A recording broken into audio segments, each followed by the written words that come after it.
bakasyon sa Bacolod. And syempre binabati po namin si Cheche, tsaka si Chan yung inaanak namin. At pati po yung mama at papa niya, kapatid niya na si Bunso, at ang Palanog family and ang Capia family. Yun, so again mga taga Bacolod, bumili na kayo ng ticket ngayon ng bus papuntang Murcia para ma-experience ninyo syempre no ang grupo ng Girls Inc. Atid sa inyo syempre ng #1 brandy in the Philippines, Gramator Brandy, kita-kita tayo mamayang hapon. So ngayon check ko na yung schedule ko. Pupunta rin ako dun mamaya para makita ko sila mag-perform. Okay, so once again, sige, round of applause para sa magagandang members ng Girls Inc. Thank you!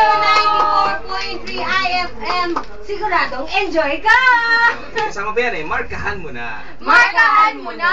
So once again, maraming salamat. We'll be right back with more favorite love songs only here on Emotions on Night. I'm your lover boy, Harry D. It's now 2:09. Lover boy. Lover boy naman pala.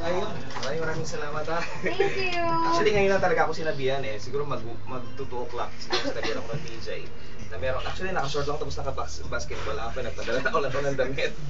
Madalian. Okay lang ba mag-request ako ng ano? Oh, sure. Okay lang. Sige. Saan na si Serge? Sulod.